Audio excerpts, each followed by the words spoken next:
وَلَقَدْ يَسَّرْنَا الْقُرْآنَ لِلذِّكْرِ فَهَلْ مِن مُدَّكِرٍ۔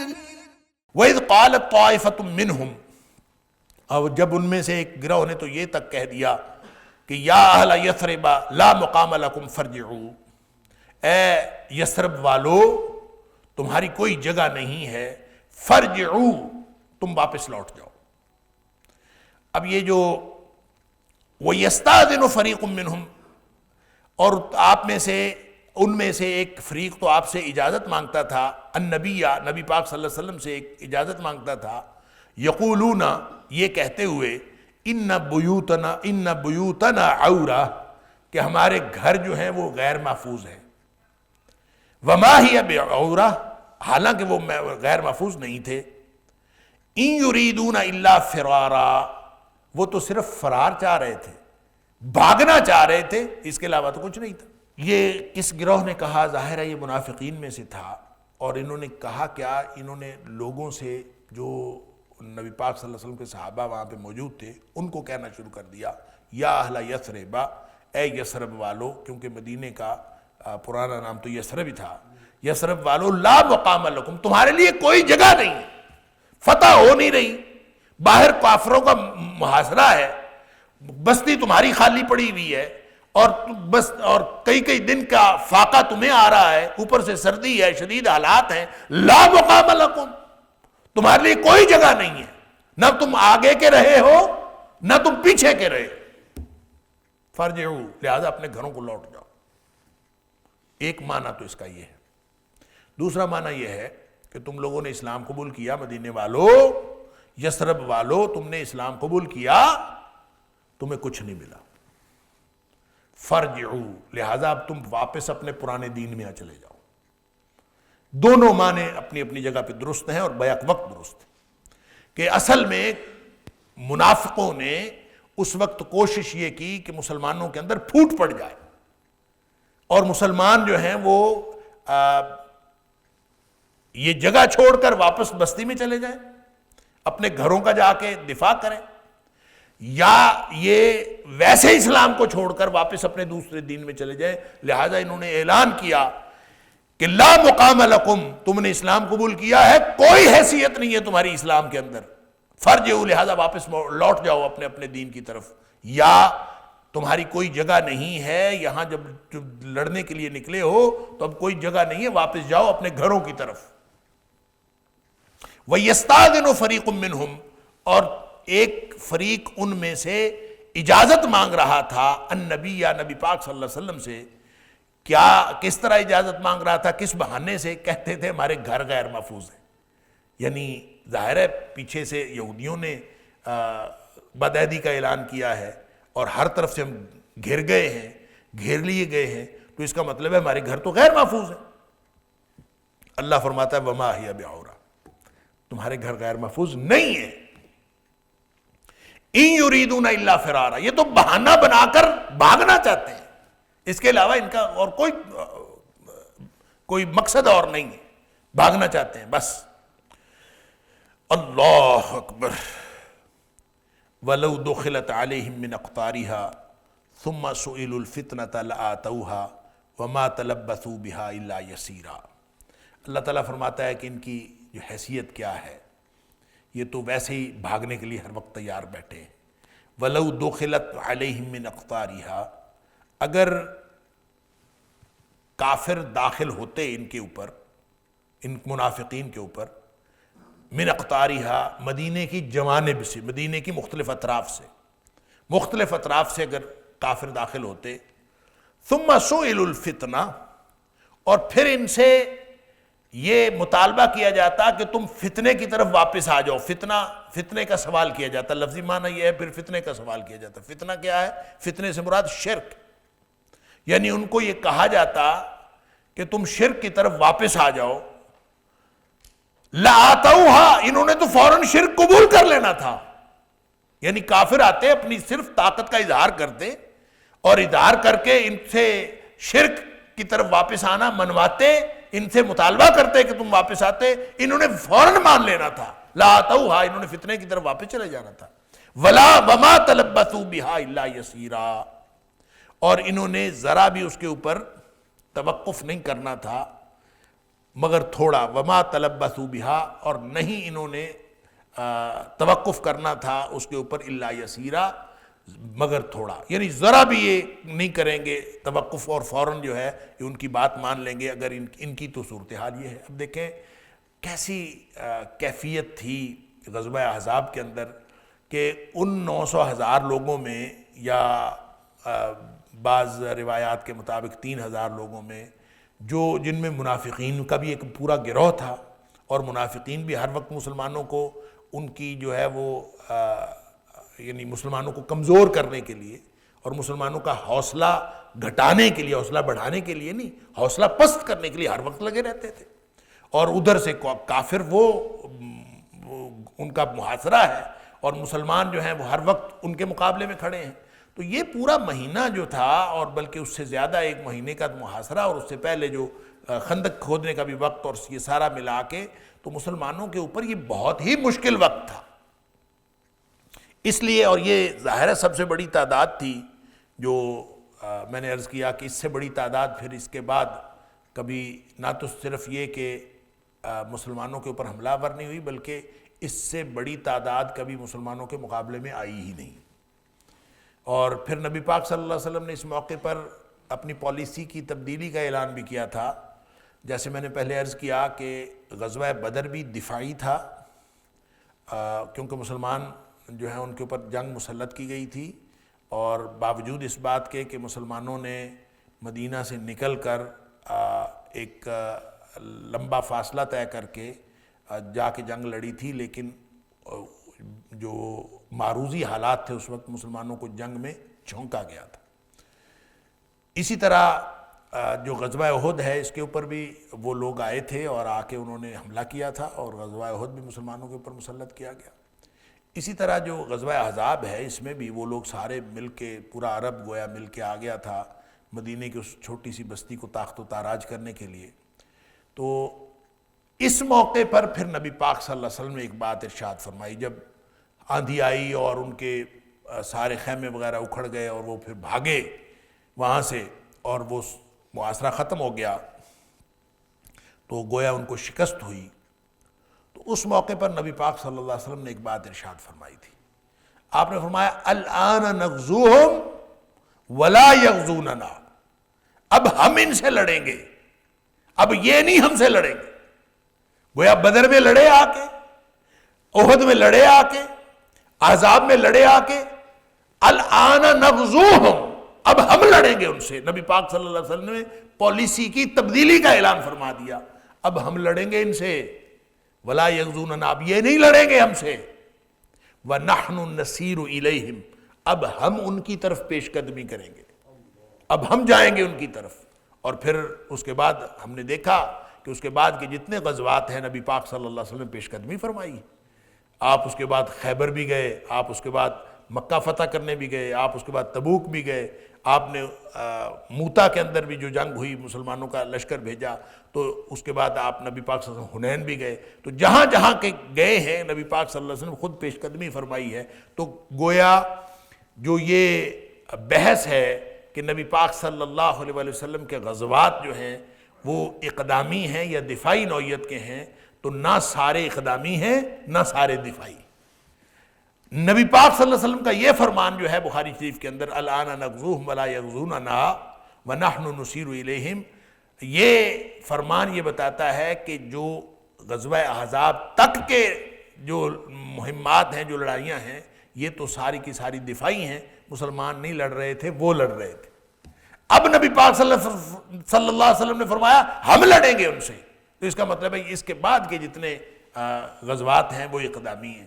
اور یہ قرآن کی اس پالیسی کے بھی مطابق ہے جس میں قرآن نے کہا کہ اگر وہ تمہارے اوپر زیادتی کرے، اللہ اکبر، تو تم بھی ان کے اوپر اسی طرح زیادتی کرو جس طرح سے فاعتدوا علیہ بمثل ما اعتدى علیکم، جس طرح سے وہ زیادتی کرتے ہیں تم بھی ان کے اوپر زیادتی کرو۔ تو لہٰذا ایک موقع آتا ہے کہ اس کے بعد پھر پیراڈائم شفٹ ہو جاتا ہے، پالیسی تبدیل ہو جاتی ہے، اور پھر اس کے بعد جو ہے وہ اسی طرح سے حملے کرنے، اسی طرح سے جا کے ان کے اوپر حملہ آور ہونا وہ ضروری ہو جاتا ہے جس طرح سے وہ پہلے تمہارے اوپر حملہ آور ہو رہے ہوتے ہیں۔ وَلَوْ دُخِلَتْ عَلَيْهِمْ مِنْ أَقْطَارِهَا ثُمَّ سُئِلُوا الْفِتْنَةَ لَأَتَوْهَا وَمَا تَلَبَّثُوا بِهَا إِلَّا يَسِيرًا۔ یہ منافقین کا کردار اصل میں اللہ کریم نے بتایا ہے کہ یہ اب تو خاص طور پہ جنگ ہو رہی ہے اور جنگ کے دوران محاصرہ ہوا ہے اور خوفناک حالات پیدا ہوئے ہیں، تو اس موقع پر یہ منافق جو ہیں یہ فرجعو کی صدا لگا رہے ہیں کہ واپس چلے جاؤ، اپنے واپس عقیدے کی طرف واپس لوٹ جاؤ۔ تو اگر ان کے اوپر گھر بیٹھے ہوئے مدینے کی اطراف سے بھی یہ کافر داخل ہوتے اور ان کو آ کے یعنی پرامن ماحول میں بھی آ کے ایک بڑی طاقت آ کے ان کو کہتے نا کہ شرک کی طرف واپس آ جاؤ، انہوں نے پھر بھی چلے جانا تھا، ذرا توقف نہیں کرنا تھا۔ ان کی تو حالت یہ ہے، کردار ان کا یہ ہے۔ وَلَقَدْ كَانُوا عَاهَدُوا اللَّهَ مِن قَبْلُ لَا يُوَلُّونَ الْأَدْبَارَ، اور یقیناً انہوں نے عہد کیا تھا اللہ سے، معاہدہ کیا تھا اللہ سے، من قبل اس سے پہلے، لا یولون الادبار کہ یہ پیٹھ پھیر کے کبھی نہیں بھاگیں گے، انہوں نے اللہ سے وعدہ کیا تھا۔ وَكَانَ عَهْدُ اللَّهِ مَسْئُولًا، اور اللہ کا وعدہ جو ہے وہ تو پوچھا جائے گا قیامت والے دن۔ اور یہ کب وعدہ کیا تھا؟ یہ جب غزوہ احد ہوا تھا اور اس میں منافقین پیچھے رہ گئے تھے، تو اس کے بعد جب نبی پاک صلی اللہ علیہ وسلم کے ساتھ اور آپ کے اہل ایمان کے ساتھ یہ ملے تو انہوں نے وعدہ کیا تھا کہ آئندہ ہم کبھی یہ کام نہیں کریں گے کہ ہم پیچھے مڑیں۔ اس وقت تو ہو گیا کہ ہم پیچھے آ گئے ہیں، آئندہ ہم کبھی پیچھے نہیں آئیں گے، یہ وعدہ کیا تھا۔ اور وَكَانَ عَهْدُ اللَّهِ مَسْئُولًا، اور اللہ فرماتا ہے جو وعدہ اللہ کے ساتھ کیا ہو یہ تو قیامت والے دن پوچھا جائے گا۔ اور تم نے وعدہ کر کے بھی، یہ منافقین جو ہیں یہ وعدہ کر کے بھی پھر یہ اسی طرح کی روش کے اوپر کاربند ہیں۔ قل، اے حبیب صلی اللہ علیہ وسلم آپ فرما دیجئے ان منافقین کو، ان کو منافقین کو فرما دیجئے، لَن يَنفَعَكُمُ الْفِرَارُ إِن فَرَرْتُم مِّنَ الْمَوْتِ أَوِ الْقَتْلِ، تمہیں کوئی فائدہ نہیں دے گا تمہارا بھاگنا، تمہارا فرار اختیار کرنا تمہیں کوئی فائدہ نہیں دے گا۔ ان فررتم من الموت، اگر تم موت سے فرار حاصل کرو، موت سے بھاگ جاؤ، او القتل، یا پھر مارے جانے سے، قتل ہو جانے سے بھاگ جاؤ، تمہیں کوئی فائدہ نہیں دے گا۔ ظاہر ہے جس نے قتل ہونا ہے اس نے قتل ہو ہی جانا ہے، جس کی موت آنی ہے اس کی موت آ ہی جانی۔ لہذا لن، قل اے حبیب صلی اللہ علیہ وسلم آپ ان کو فرما دیجئے، لن ينفعکم الفرار، تمہیں کوئی فائدہ نہیں دے گا بھاگنا یا فرار ہونا، ان فررتم من الموت او القتل، یا اگر تم مرنے سے یا قتل ہونے سے بھاگ جاؤ تو یہ تمہیں کوئی فائدہ نہیں دے گا۔ وَإِذًا لَا تُمَتَّعُونَ إِلَّا قَلِيلًا، اور تمہیں اس بات کا کوئی فائدہ نہیں، وَإِذًا، اور اس وقت، لا تمتعون، نہیں فائدہ دیے جاؤ گے تم، الا قلیلا، سوائے تھوڑے فائدے کے، یعنی تمہیں کوئی فائدہ نہیں ہوگا اس سارے مہم کا، اس مہم جوئی کا کہ تم کسی طرح سے فرار حاصل کر کے بھاگ کے چلے جاؤ۔ تو ایسا نہیں ہے، ایک تو یہ کہ موت سے بھاگ نہیں سکتے، قتل ہے اگر اللہ کی طرف سے قتل لکھا گیا تو اس سے بھاگ نہیں سکتے، قتل ہو جاؤ گے موت آ جائے گی، اور اگر بچ گئے، موت بھی نہیں آئی، قتل بھی نہیں ہوئے، لیکن فرار حاصل کیا، وَلَقَدْ يَسَّرْنَا الْقُرْآنَ لِلذِّكْرِ فَهَلْ مِن مُدَّكِرٍ وَلَقَدْ يَسَّرْنَا الْقُرْآنَ لِلذِّكْرِ فَهَلْ مِن مُدَّكِرٍ وَإِذًا لَا تُمَتَّعُونَ إِلَّا قَلِيلًا، اگر تم بچ کے جا کے اپنے گھروں میں بیٹھ بھی جاؤ تو تمہیں کوئی فائدہ نہیں ہوگا، لا تمتعون، نہیں فائدہ دیے جاؤ گے، الا قلیلا، سوائے تھوڑے فائدے کے، یعنی کتنے کے دن فائدہ اٹھا لو گے، بالآخر تو مرنا، کوئی فائدہ نہیں ہوگا۔ قل، اے حبیب صلی اللہ علیہ وسلم آپ فرما دیجئے، من ذا الذی یعصمکم من اللہ، اللہ اکبر، کون ہے جو اللہ سے آپ کو بچا لے، من ذا الذی، کون ہے وہ جو، یعصمکم، جو بچا لے، محفوظ کر لے گا تمہیں، من اللہ، اللہ سے، ان اراد بکم سوءا، اگر اللہ تمہارے ساتھ برائی کا ارادہ کر لے تو کوئی ہے جو تمہیں بچا لے؟ کوئی ہے دنیا کائنات میں جو تمہیں اللہ کے ارادے سے بچا لے؟ اللہ اکبر۔ وَإِن يَمْسَسْكَ اللَّهُ بِضُرٍّ فَلَا كَاشِفَ لَهُ إِلَّا هُوَ۔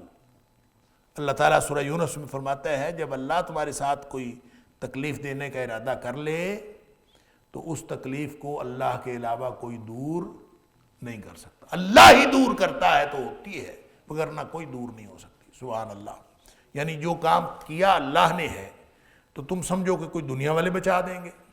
اللہ اکبر۔ وہ جو ایک حدیث میں آتا ہے نا کہ نبی پاک صلی اللہ علیہ وسلم نے فرمایا کہ اذا تبایعتم بالعینہ واخذتم اذناب البقر ورضیتم بالزرع وترکتم الجہاد، جب تمہارے حالات ایسے ہو جائیں کہ تم اپنے اپنے کاروباروں کے اندر، اپنی اپنی کھیتی باڑی کے اندر اور اپنے اپنے کاروباری معاملات میں بالکل اس طرح سے انوالو ہو جاؤ، وَتَرَكْتُمُ الْجِہَاد، اور اللہ کے دین کے لیے جو کاوش کرنی تھی وہ ساری چھوڑ دو، اگر یہ حالات ہو جائیں، سلط اللہ علیکم ذلًا، اللہ تمہارے اوپر ذلت و رسوائی مسلط کر دے گا۔ جب اللہ نے ذلت و رسوائی مسلط کی ہے تو وہ کسی اور کے ہٹانے سے ہٹ جائے گی؟ سوال ہے اللہ کا، من ذا الذی یعصمکم من اللہ ان اراد بکم سوءا او اراد بکم رحمہ، کون ہے جو تمہیں بچائے اللہ سے اگر اللہ ارادہ کر لے تمہارے ساتھ برے سلوک کرنے کا، کسی برائی کا ارادہ کر لے یا اللہ رحمت کا ارادہ کر لے، تو جو اللہ چاہتا ہے وہ ہوتا ہے۔ جو اللہ چاہتا ہے فعال لما یرید ہے، وہ جو چاہتا ہے وہی کرتا ہے، اس کے بغیر تو کسی کا کوئی پتہ نہیں ہل سکتا۔ تو تم کون کیا سمجھتے ہو کہ دنیا والے تمہیں بچا لیں گے؟ کافر آ کے تمہیں بچا لیں گے؟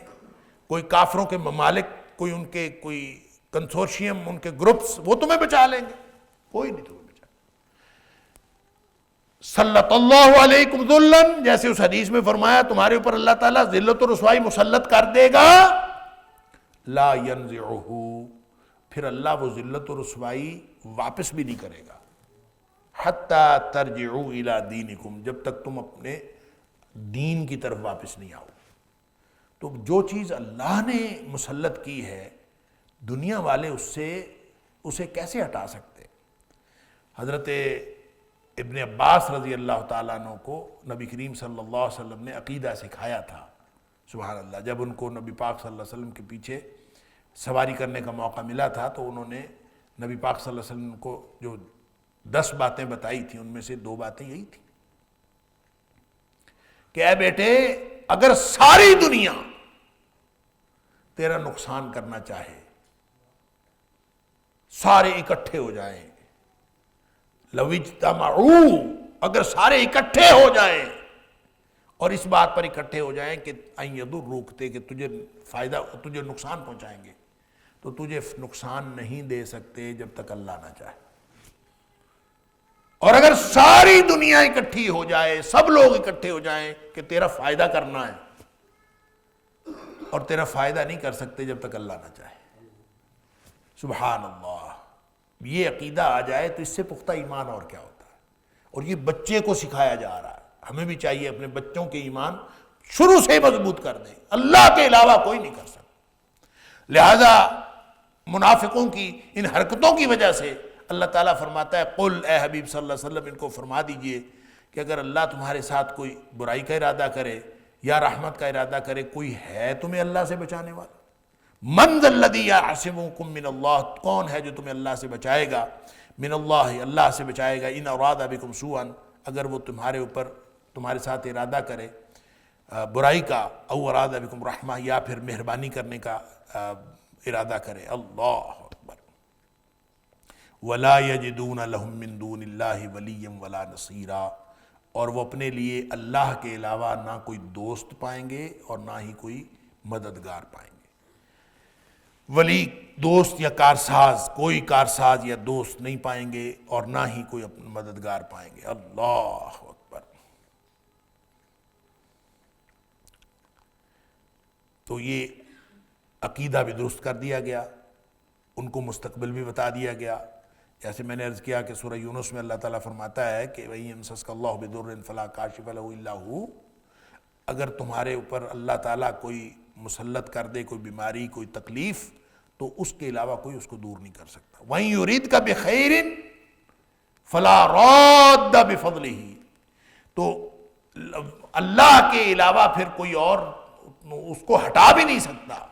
جو اللہ نے فضل اور مہربانی کی ہے اس کو کوئی ہٹا بھی نہیں سکتا۔ اللہ اکبر، یہی بات ہے وَلَا يَجِدُونَ لَهُم مِّن دُونِ اللَّهِ وَلِيًّا وَلَا نَصِيرًا، اللہ کے علاوہ نہ کوئی دوست، نہ کوئی کارساز، نہ کوئی مددگار۔ قَدْ يَعْلَمُ اللَّهُ الْمُعَوِّقِينَ مِنكُمْ وَالْقَائِلِينَ لِإِخْوَانِهِمْ هَلُمَّ إِلَيْنَا وَلَا يَأْتُونَ الْبَأْسَ إِلَّا قَلِيلًا، یقیناً جان لیا ہے اللہ نے، اللہ جانتا ہے۔ قَدْ يَعْلَمُ اللَّهُ، یقیناً جانتا ہے اللہ، المعوقین منکم، روکنے والوں کو تم میں سے، یعنی جو جہاد سے روکنے والے تھے، جو کہتے تھے کہ ہلم والقائلین لاخوانہم، جو اپنے بھائیوں سے یہ کہہ رہے تھے ہلم الینا، ہماری طرف آ جاؤ، ولا یاتون الباس الا قلیلا، اور وہ لڑائی کی طرف نہیں آتے بہت سوائے بہت تھوڑے کے، یعنی لڑائی لڑوئی کوئی نہیں لڑتے۔ یہ نبی پاک صلی اللہ علیہ وسلم کے ساتھ پھر رہے تھے، آپ کے ساتھیوں کے ساتھ تھے، لیکن اصل میں یہ لڑائی لڑنے کے لیے نہیں تھے، یہ تو مسلمانوں کے اندر پھوٹ ڈالنے کے لیے پھر رہے تھے، اور اللہ ان کو خوب جانتا ہے۔ ظاہر ہے مسلمان پوری طرح نہیں جانتے، منافق نے اپنے آپ کو چھپایا ہوا ہوتا، تو وہ بعض اوقات نمایاں ہو جاتا ہے اپنے کردار سے، اور بعض اوقات نہیں پتہ چلتا۔ تو اللہ تو خوب جانتا ہے، قد یعلم اللہ المعوقین، اللہ خوب جانتا ہے ان روکنے والوں کو، جہاد سے روکنے والوں کو۔ تو المعوقین کون ہیں؟ یہ منافقین ہیں اصل میں، جو جہاد سے روکنے والے ہیں۔ والقائلین لاخوانہم، اور اپنے بھائیوں سے جو بار بار کہہ رہے تھے ہلم الینا، ہماری طرف آ جاؤ، ولا یاتون الباس الا قلیلا، لڑائی تو یہ لڑتے ہی نہیں تھے، اور نہ یہ لڑائی کی طرف آنے والے ہیں بہت سوائے بہت تھوڑے کے۔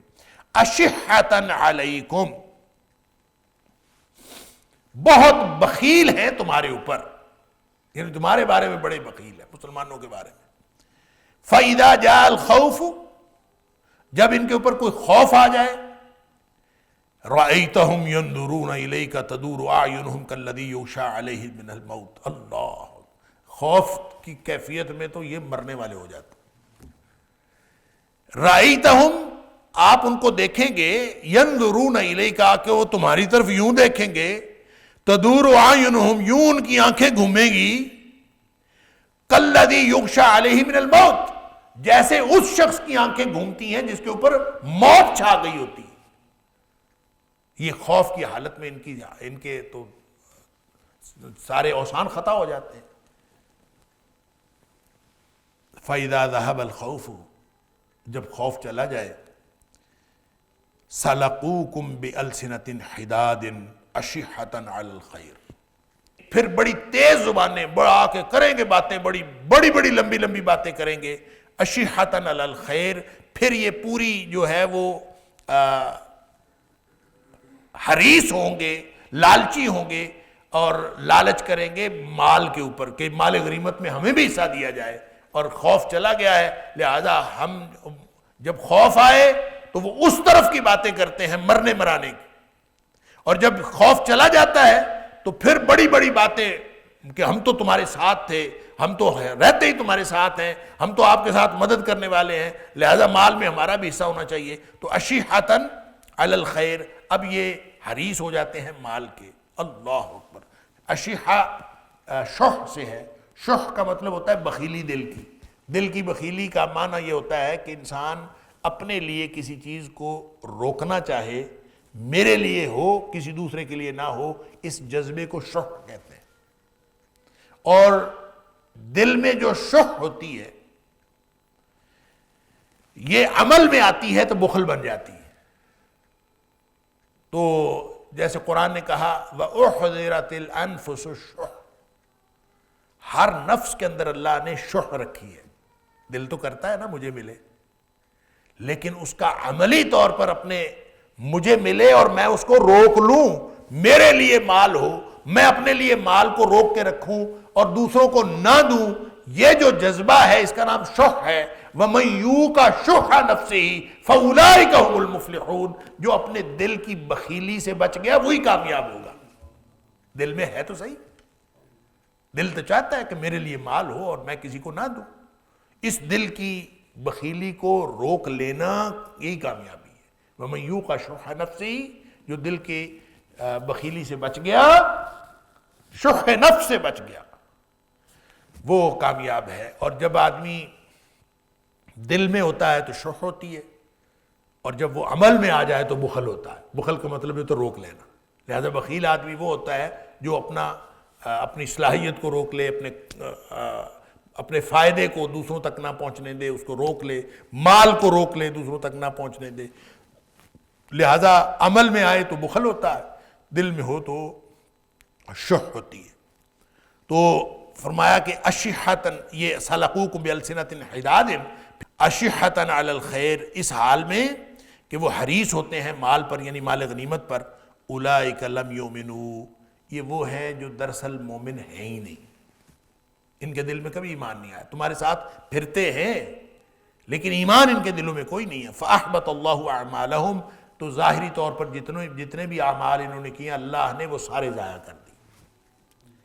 وَكَانَ ذَلِكَ عَلَى اللَّهِ يَسِيرًا، اور اللہ کے اوپر یہ بڑی آسان بات ہے کہ اللہ تعالیٰ اس طرح کے لوگوں کو قطعاً کسی طرح کا بھی فائدہ نہیں دیتا، بلکہ ان کے سارے اعمال ضائع ہو جاتے ہیں. اللہ کے لیے بہت آسان ہے.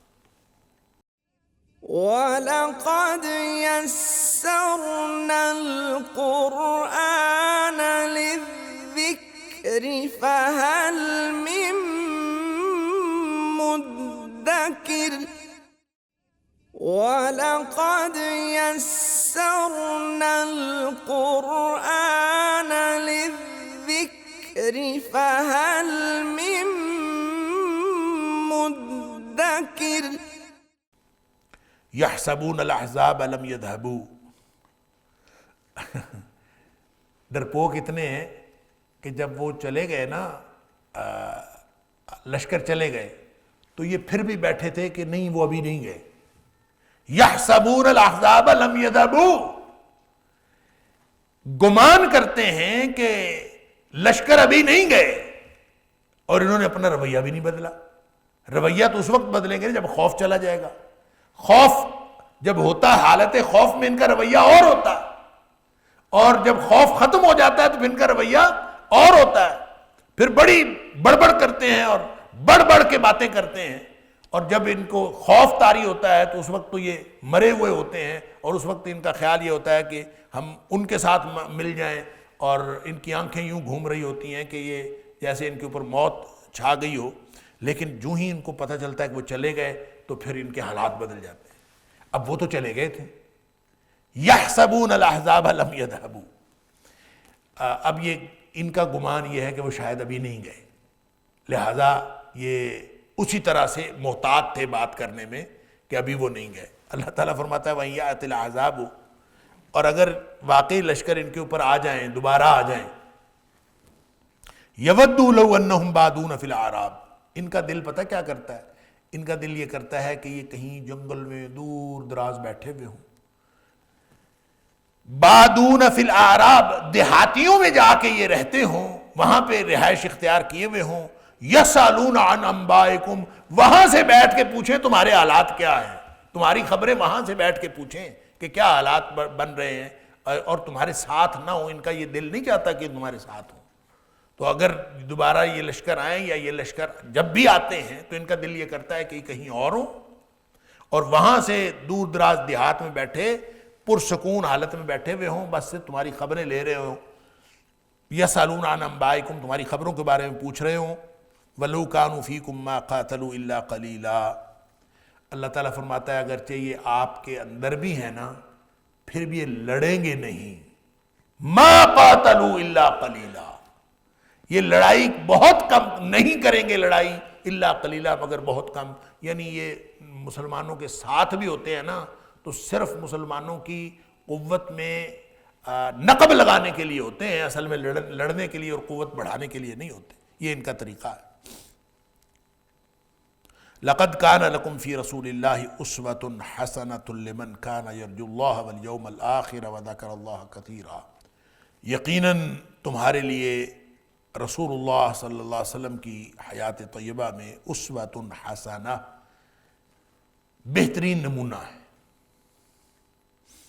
لمن کان یرجو اللہ، ہر اس شخص کے لیے جو اللہ کی امید رکھتا ہو، یعنی اللہ سے ملنے کی امید رکھتا ہو، والیوم الآخر، اور آخرت کا عقیدہ، آخرت کے دن کو مانتا ہو، اس کا عقیدہ رکھتا ہو، وذکر اللہ کثیرا، اور اللہ کو بہت زیادہ یاد کرتا ہو۔ جس کے اندر یہ تین خصوصیات ہوں، اس کے لیے اللہ کے رسول صلی اللہ علیہ وسلم کی زندگی میں بہترین نمونہ۔ اب جو پورا پیچھے آپ نے سیاق سنا ہے، تو اس میں نبی پاک صلی اللہ علیہ وسلم کی حیات طیبہ میں نمونہ ہے، اس کا کیا مطلب ہے؟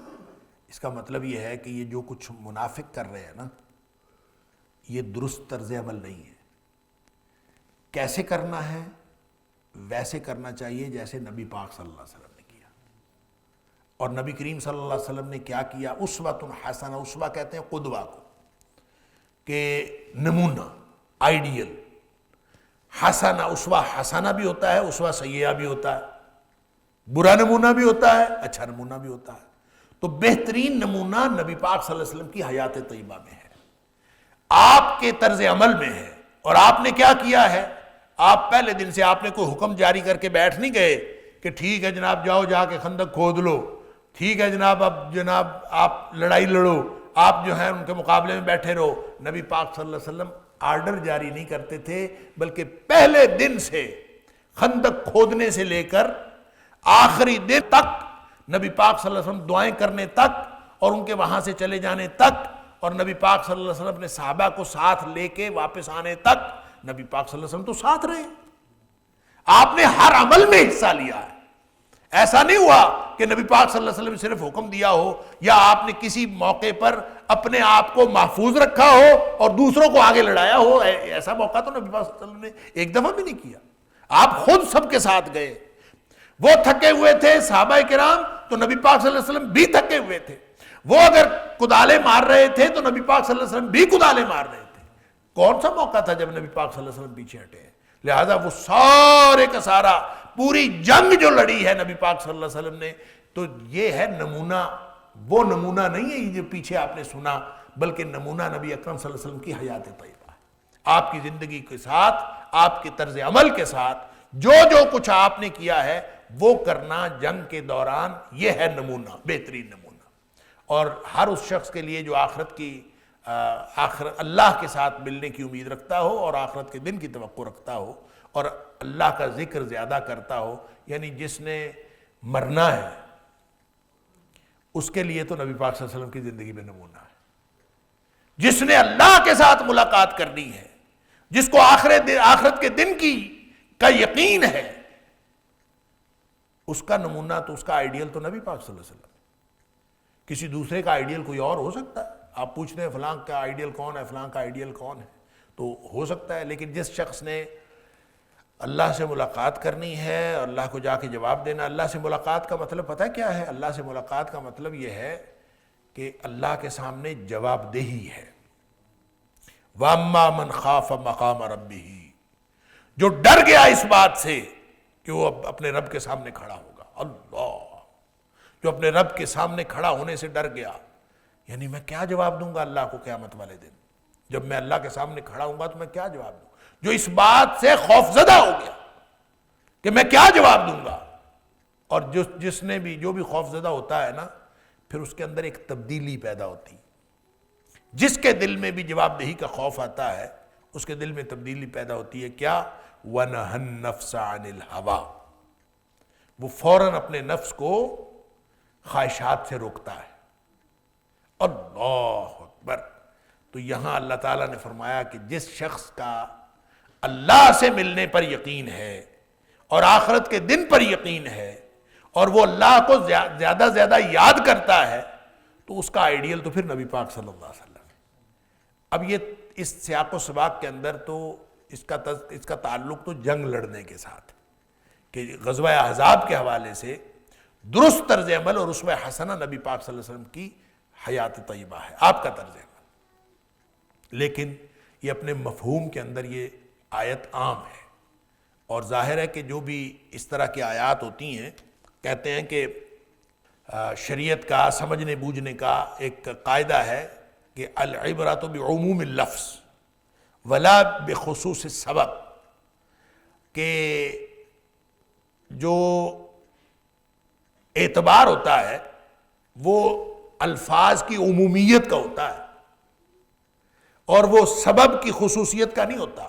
یہ سبب تو خاص ہے، یہاں پہ خاص سیاق و سباق ہے، اور وہ خاص سیاق و سباق کیا ہے؟